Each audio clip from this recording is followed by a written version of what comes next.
सदर आसिफ अली जरदारी साहब ने आइनी जो प्रोविजंस थी वो दी गई और आज फिर सदर आसिफ अली जरदारी साहब सदर की कुर्सी पर है और मैं समझती हूँ कि उनकी जो सियासी बसीरत है, जो उनका तजुर्बा है, उससे हुकूमत वक्त को फ़ायदा उठाना चाहिए। अब आ जाते हैं कि जी कल तक तो मैं आप ये सोच रही थी कि जब आपसे गुफ्तगू होगी तो हम नेशनल इकोनॉमिक काउंसिल पे बात करेंगे जो कॉन्स्टिट्यूट नहीं हुई है, जो पाकिस्तान के आइन के आर्टिकल 156 के मुताबिक कॉन्स्टिट्यूट होनी चाहिए थी, लेकिन खुशखबरी ये है कि वो कल कॉन्स्टिट्यूट हो चुकी है और उसका ऐलान हो चुका है।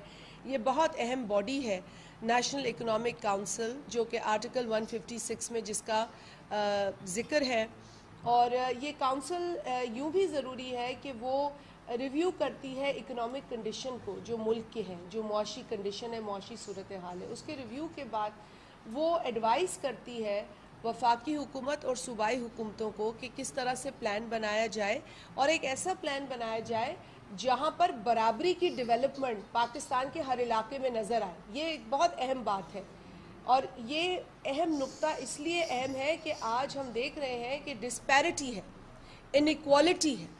इस डिस्पैरिटी को, इस इनइक्वालिटी को इम्प्रूव करने के लिए इस काउंसिल का काम करना बहुत ज़रूरी है और इसका मुतवातर आइन के मुताबिक जो इसकी ज़िम्मेदारी है उस पर फोकस करना ज़रूरी है।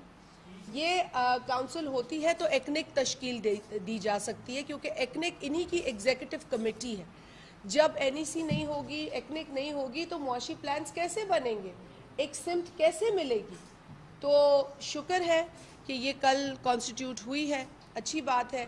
गो के थोड़ी देर हुई, अगर ये पहले कॉन्स्टिट्यूट होती तो मई के जो आखिरी हफ्ता है उसके अंदर मीटिंग होती और आने वाले बजट के अंदर जो इसके हवाले से कुछ काम काज नज़र आता, कुछ डायरेक्शन नज़र आता। लेकिन अभी भी हम हुकूमत को ये गुजारिश करेंगे कि अगर ये कल कॉन्स्टिट्यूट हुई है तो फौरी इसकी मीटिंग बुलाएं। बजट आने वाला है, देर हो गई है, लेकिन फिर भी वफाक और सूबे बैठ कर जो आगे की मुआशी सूरत हाल जो आज की है उसको देखकर आगे का मुआशी प्लान फौरी तौर पर बनाएं और इंश्योर करें इसके अंदर जो आर्टिकल की एक तकाजा है कि इक्वल बुनियादों पर मुल्क के अंदर डेवलपमेंट हो, सिंध हो, बलूचिस्तान हो, खैबर पख्तूनख्वा हो, पंजाब हो, गिलगित हो, कश्मीर हो, हर जगह डेवलपमेंट इक्वल बुनियादों पर कोशिश करनी चाहिए कि नज़र आए।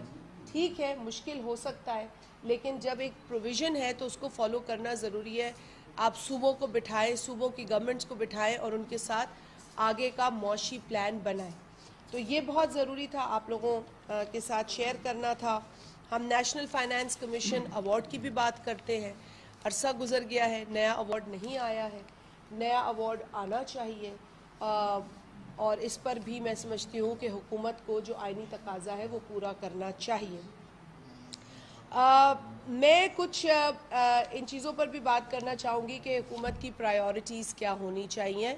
देखिए, हुकूमत की प्रायोरिटी सबसे बड़ी तो आवाम को रिलीफ देना है, क्योंकि आज की जो महंगाई है, आज की जो अनएम्प्लॉयमेंट है, उसको देखते हुए मैं समझती हूँ कि हुकूमत, जिस तरह बिलावल भुट्टो जरदारी साहब बार बार कह रहे हैं कि इस महंगाई के अंदर जो पिसी हुई आवाम है उसको रिलीफ देनी चाहिए। जो मुख्तलिफ तबक़ात से या प्रोफेशन से लोग बिलोंग करते हैं, चाहे वो मज़दूर तबका हो, चाहे वो किसान तबका हो, चाहे वो सैलरी याफ्ता तबका हो, इन तबक़ात को रिलीफ देने की ज़रूरत है। बड़े बड़े लोगों को रिलीफ नहीं देनी है। पाकिस्तान की जो मुतवस्सत या गरीब तबके से बिलोंग